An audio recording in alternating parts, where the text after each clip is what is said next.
Hello, welcome to another Men Moving Forward podcast episode. Today I'm joined with Mezei. And Martin, do you want to introduce yourself and what you do? Sure, Mark. Yeah, thank you so much for having me here. My name is Martin. I am a coach, speaker, and author, and I help men with high standards have the thriving love life that they deserve through mindful masculinity. Excellent. So, what's mindful masculinity? Can you tell us more about that? Absolutely. I think we are more and more having a bit of an intense discussion on masculinity nowadays. Mm-hmm. And mindful masculinity for me in no way is an answer to toxic masculinity or those topics that are arising. It's simply an approach of accepting and embracing yourself as a man, letting go of expectations that were set not by yourself but by society or by outside experiences, outside influences of what masculinity is supposed to be like, and just embracing that masculinity that you have within. Mm-hmm. Embracing masculinity within. Tell us more about that. Yeah, absolutely. So I think that there's definitely two polar opposites, two different types of energy that are constantly playing a role in your relationship with yourself, as well as your relationship with the your partner or partners. Mm-hmm. And those energies always include leading and following, or giving and receiving. And usually what we call masculine, when I talk about masculine, I'm not talking about big muscle and dominating and conquering, even though those could be kind of put under the leading quality, for example. So that for me, leading will be masculine and giving will be masculine. And that manifests in man, that's why we have a penis. It penetrates, right? And women are much more on the receiving end, right? That's why, the vagina goes inwards. I think it's interesting, though, that it manifests in the physical body as well. Yeah. So that's all in all, that's what masculine and feminine means to me, yin and yang in the same way. And it's also to say that all men have masculine, we have leading characteristics, and we also have feminine energy. Sometimes we follow. And in fact, what I teach through mindful masculinity and what I aim to teach is that it's good to embrace your inner leader, because a lot of the times we stop ourselves from leading because, let's say, we think we're not good enough, right? Mm-hmm. But it's also important to accept that sometimes you need to follow. Like sometimes you need to put your pride out of the way, and you need to be okay with following also. Mm-hmm. So it's about embracing, like, your yin and your yang. And I suppose that, if you're going to get a coach, you are open to following sometimes. You're open to taking responsibility for yourself and right, following other people, following how, yeah. Tell us more about that. About leading and following. Mm-hmm. Sure. I mean, it's like you say, it's a masculine thing. It's a high status thing, isn't it? To be giving, and shows confidence and, confidence in yourself. And right. Yeah. Well, there's a paradox there that I would like to talk about, because one thing that I see a lot of men doing nowadays, I think the way that we came to this term toxic masculinity in the first place is that we have fallen into an extreme where we, through pop culture, through media, through movies, we've created this image of the masculine that is like Arnold Schwarzenegger as Terminator, or Sylvester Stallone as Rocky. A man who's only embodying certain characteristics in a certain way. Let's say he's a leader. He never shows emotion. He's always go, go, go. He's always work, work, work. He's always push, push, push, right? And he's never vulnerable. He's never open. He's never soft. I mean, Rocky might have been. I don't know. I haven't watched all of the movies, but I think you get my point, right? Yeah. So we've embraced those characteristics, and we call that masculine now. And in my life, you know, when I was growing up as a young man, and I come from a broken family, I didn't have my parents together to show me a healthy feminine masculine dynamic. I turned to those movies for inspiration of what a man is supposed to be like. And I turned to those movies and pop culture influence and like gangster rap songs to see what a man is and what a man is in a male and female relationship. Yeah. And what that led to is, first of all, my subconscious seeing that, hey, wait, I am actually not that guy. You know, I'm not a robot. I'm not the Terminator. I have feelings and I have emotions and I have hurt. But I understood at that time, I thought that I had to mask that. I had to put on the manly man mask because that's the only way that I'll live up to these expectations. Yeah. I think that's a mask that a lot of us men are wearing. And I put it on sometimes in my day-to-day life. Still, I catch myself not wanting to be open and not wanting to be vulnerable. And so the crazy thing is that so many men are doing that. We've established that to be the standard, and it's not serving us anymore because all of the emotion that we've built up that we are hiding behind this mask, it comes back. You know, it somehow it breaks out. It manifests in overthinking, anxiety, depression, nervous breakdowns. You have anger management issues. It starts bubbling to the surface in one way or another. Yeah. So it's about sort of emotional intelligence and connecting with your emotions. And so tell us more about expressing your emotions, because it's not always, I would say there's situations when it's probably not appropriate to express your emotions. So tell us more about that. Sure. Well, what's a situation where you feel like it's not appropriate to express your emotions, so I have a better understanding? But let's say you're driving your car and someone cuts you up and you get angry. Not necessarily appropriate to, you know, express your emotions in that situation. To say fuck off? I don't think that is that. Yeah, I don't think not to the person that's done it. I wouldn't say that was appropriate, really. Right. Well, you know, it really depends. Why does it upset the person that they were cut off? You know, did the other person do it in an inconsiderate way to you, and your values in life say that it's important to have a mutual respect between one another? I would say it's absolutely fair to get upset, and you can scream fuck off at the top of your lungs if you want. You know, I personally think that's fine. However, if that person just didn't cut in front of you, but, did their turn signal and just kind of came in front and you got pissed off, then probably there's some stuff hiding under the surface. I think it's extremely emotional for us men and for us people in general to understand that emotions are an absolutely essential part of the human experience. You know, there's a lot of talk going around about controlling your emotions, but emotions are not there to be controlled. And in fact, they cannot be controlled. You can either suppress them or you can embrace them. And if you're suppressing them, after a while, they will come back. There's no place in your being where you can hide these emotions. You can't just like sweep them under the rug. The pile under the rug will be showing. However, you can work through the emotions, and working through the emotions, very interestingly, will push you to be the best man, a better man every single time that you face those emotions. You may actually break down crying. In fact, my whole journey started when I did a yoga class and I broke down crying in one of the postures. Really? At first I thought, man, or the time when there were many instances where I was overtaken by emotion and I realized, like, man, I can't hide from this. What is it about yoga that made you cry in one of the postures? It was very painful.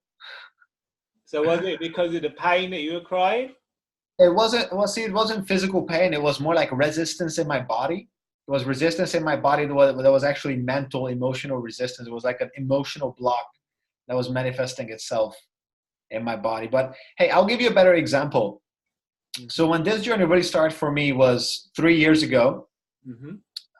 when I met the first girl in my life that I thought was gonna be like my girlfriend for good.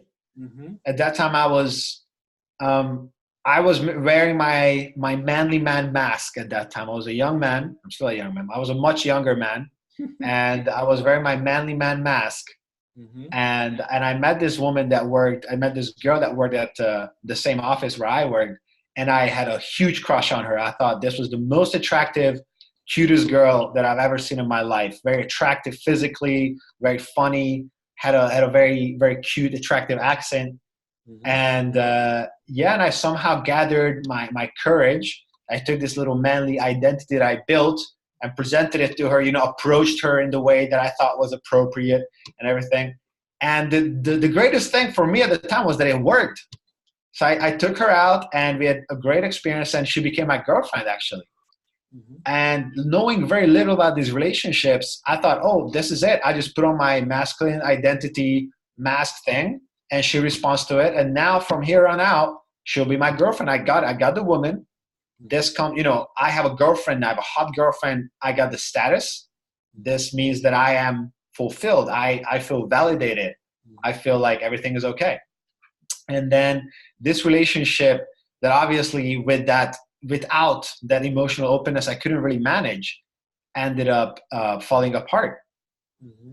It was very serious. We lived together. We introduced each other to our families. We celebrated Christmas together. We had really long-term plans. And then she ended up cheating on me. Now, I've forgiven her. I don't blame her for any of this stuff. I take responsibility for it. But that was a milestone in my life when, for the first time ever, that mask was completely broken down. Me feeling like I was the manly man with the hot girlfriend, and that little defense to all of my emotions was broken down. And for the first time, I had panic attacks, and I had, I was completely emotionally overwhelmed. Mm-hmm. And that was the time when I realized, man, I have to work with this. I have to work with these emotions. I have to understand what happened here. I have to understand why I got into a relationship like this in the first place, why I let the relationship get to that point, and why I dealt with it in the way that I dealt with it. Mm-hmm. Cool. So yeah, it's like I say, the masculine, to be like that, you can put it's like a mask you can put on, but you can't maintain it. Not forever. Hmm. Yeah. So how do you think women? Not all women want to take it when they want to see you being vulnerable, and not all women would find that attractive. What would you say about that? Like, is it attractive to show you? Is it even attractive if for a woman to show her emotions? That depends on what kind of partner you're looking for. I know that once I made this shift after this breakup, I realized, all right, I'm gonna go back and I'm gonna do the work. Mm-hmm. I'm gonna understand why. At the beginning of this relationship, there were a lot of red flags. Mm-hmm. That we were not the right match. There were a lot of signals like, this is probably not the relationship for you to go into, mm-hmm. right? And I think many guys experience this. They meet a girl, she's very attractive. The whole connection, the chemistry itself is very heated, mm-hmm. but they ignore the red flags, mm-hmm. and they say, I'm just gonna roll with it and let's see what happens. And that's how it comes to hurt, and that's how it comes to pain. Yeah, that's right? What I did when I got married. Yeah, I ignored the red flags, and yeah, it didn't end well. I see. Well, what did you learn from that? Not to ignore the red flags for a start. I was a lot different then. I was quite an insecure person, and I realised that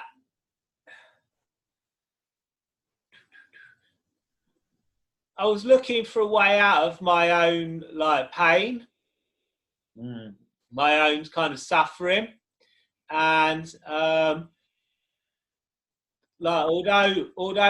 it wasn't a particularly healthy relationship. It was the only one I could maintain at the time. So, you know, I just went with it. I learned that if you try and mask your issues, or you know, you do something to try and mask your issues, avoiding short-term pain is always going to end in a much worse hit of pain in the long term. True. Absolutely. Yeah, I mean, I think you said it. That's exactly what happens. And that's why it doesn't, the question is not whether women find it attractive when you open up emotionally. Mm-hmm. The truth is that you will, both you and your partner, if your partner is a woman, the woman, or if it's a man, the other man, Yeah, your partner will have to open up anyway. You will have to open up anyway. Whether women find it attractive, I would like to address one thing, which is that there's this notion going around that women like assholes, you know? Like women just like dickheads. Nice guys don't get women, and women like assholes, and assholes always leave them. And the truth is that women like naturally masculine energy, and that masculine energy is leadership, having your own shit going on, being a mission-oriented man, and having little attachment. You know, being able to, having the power to walk away from things that don't serve you. absolutely. These are very, very masculine traits. And the truth is that this is what women are naturally. You can argue evolutionary psychology. You can argue from an evolutionary psychology viewpoint, or you can argue from a more spiritual, energetical viewpoint that that's what they're simply attracted to. But the thing is, that can manifest itself in many ways. The asshole, you know, the guy who doesn't show much emotion, and he always replies with a one-word text, and, you know, he sleeps with a woman and he disappears for a week, and then he kind of just pops back up without saying anything. That guy may embody some of that. You know, he may embody the non-attachment. He may embody the control. He's the leader. He dictates the pace of the relationship and everything. He may embody that. But so few people address that as a mindful masculine man. You can embody the same things. And this is the shift that happened to me when I was with my girlfriend. I was very afraid of addressing my own insecurities. I was very afraid of seeing her own insecurities in the proper way, you know, addressing the red flags. Like, hey, you're doing this. I don't think this is the right thing. Because like you, I was afraid that I wasn't going to be able to get a better relationship. But after that fell apart, and I ended up working on myself for, you know, 3 years straight, very, very intensively. I did some very deep work. And I discovered that as a single man, when I went out to date women, and I did everything against what they preach in the pickup communities or in the game, you know, like in the dating circles, they say, have a strategy when you meet a woman. Yeah. They almost tell you to influence, almost borderline manipulate women into being attracted to you. Yeah. Yeah, I don't agree with that. Well, you know, we don't agree with that. I've had my period when I was trying to make that work because I was so desperate. I was like, where's the resources? Like, how do I find out how to connect with women? I have this deep desire to connect with women and explore the masculine and feminine dynamic. And I can, because I don't know how. And then I realized I had this like, I had this moment. I realized that you can just sit and keep eye contact with a woman, and if there's a little spark of attraction, that will grow into something. You just have to let it happen. It's not about strategizing or applying this pickup line or having this technique. It's just letting it be. And I remember I used to hide my intention from women. When I was dating as a single man, you're told, oh, never reveal that you like a woman. Never give yourself away. Never say that, hey, I like you, I'm into you, because then you lose your power. You have to keep women guessing, right? That's where the whole asshole dynamic comes in. Like, that asshole, I don't even know if he wants to date me. It's just, you know. I think eye contact is very important for women. Totally. Because obviously they're the weaker sex, physically weaker. So, you know, if you can maintain eye contact with someone, you're not probably not thinking about killing them. So it makes them feel safe. Oh, really? You think that's where it comes from? Yeah, I believe so. Yeah. Interesting. Yeah, that's a point I haven't heard before, but interesting. Huh. Okay. Yeah, that could be one factor. You know, it can also be just the fact that you have the balls to do it. Mm-hmm. You know, we are told as men to not as men, but we are told as people that it's unpolite or it's suggestive or whatever. You're not supposed to look someone in the eye for too long. But if you do it, it is dominating as well. It's dominating, exactly. It's a dominant energy that you're radiating it out there. But as a woman, when a woman looks you in the eye for a longer time, it's not dominating. It's more seductive. See, this is what I was talking about. When a woman looks you in the eye for a longer time, it's pulling. It's the receiving energy. And when you look a woman in the eye, is the giving energy. So that's the natural masculine and feminine. That's what I mean when I talk about masculine and feminine. Yeah. But what I was going to say is that when I start applying a few very simple rules that I'm going to talk about in my book, 5 Steps to Mindful Masculinity, the things that I start applying is just sincerity. Mm-hmm. Like, I went against the rules of the game, and I would tell a girl, hey, I really like you. Mm-hmm. I would love you to like spend the night. Mm-hmm. That'll be great. I would love that. And I was just sincere, no agenda, just I felt that emotion and I expressed it. And the girls appreciated it. Women appreciated it so much. It was like a breath of fresh air. They were like, oh, okay. You know, because I didn't say it in a needy way. I mean, I said it many times in a needy way too, back in the day. You know, I had to. Sometimes I said it in an overly dominant way. There was always an agenda. But when I said it sincerely, when I said it from a place of love, from a place of just vulnerability and openness, like, hey, I would, you know, that'll be cool. I would like that. They felt that. Because women have a very, very high emotional intelligence and understanding, just immediately know. They know. Women are incredible because they're like, they can be a mirror for the man, and they can immediately reflect back any sort of bullshit that you have going on. They will feel it. They will feel bullshit that you don't even know you have going on, and they will reflect it back at you. And that's fucking awesome because it pushes you to learn. Absolutely. That's very true. Right? Very true indeed. Yeah. Cool. So what kind of tips or advice would you give to men? Tell us about the process that you use to help men, you know, generate this mindful masculinity. Yeah, absolutely. The one thing that I always tell to do first is to let go of expectations. Mm-hmm. Let go of expectations for yourself of what kind of man you need to be to have relationships. Mm-hmm. Let go of expectations of ideas that you have of what a relationship, an experience, a bond between a man and woman is supposed to be like. Mm-hmm. You know, because we watch so many movies, we watch a lot of porn, right? I personally have quit, but you know, I was like all teenage boys. You get this generation gets their first idea of sex from porn. So we think, oh, that's what sex looks like. You need to let go of that trash, you know? And you need to let go of the idea of what you've been taught a woman is supposed to be like. Mm-hmm. Because the truth is that each individual man is different.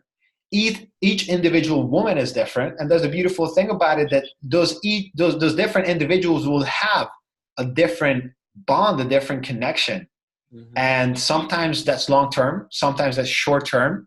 Mm-hmm. Sometimes that has a very heavy and painful lesson to teach you, and sometimes that's a very uplifting and positive experience that only lasts a few days. Mm-hmm. But you can only enjoy those things and immerse yourself in them truly if you let go of those expectations. You're not constantly stressing yourself out whether you're being the man correctly, if she's the right kind of woman, if this is the way to do things. That'll be the first step, I say. Yeah, to be present. To be present, that's another way to put it. Yeah, to be present, absolutely. To live through your heart. Mm-hmm. You know, that's one thing that a lot of guys, including myself, I mean, you know, I'm not sharing these experiences to brag or to, you know, show off how cool I am. The only reason I know this is because I've done all the mistakes myself, mm-hmm. and I had to learn all the lessons myself. and had to invest the time and, energy and money into getting coached and mentored and learn these things. And yeah, I realized that so many men want a rational answer.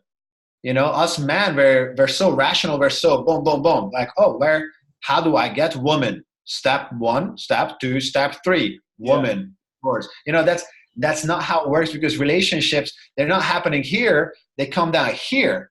Yep. They're happening in the heart.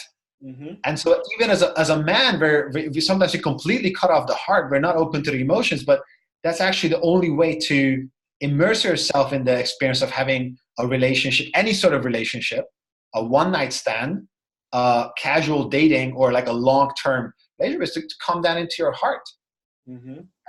and live through your heart and not overthink shit, because your rational mind will not understand the grandiose, amazing nature of emotional reality. That's right. Yeah. Excellent. So how can people find you, Martin? Yeah, man. People can find me on my Facebook profile, Martin Mezei. I think you'll probably tag me in this video. I will. I have a book coming out, an ebook called 5 Steps to Mindful Masculinity, mm-hmm. a modern man's guide to dating, relationships, and self-love. Mm-hmm. That's coming soon. I'm going to be sharing a lot of information like this. And I'm looking forward to connect with anybody who's interested. Excellent. Okay, Martin, thank you very much.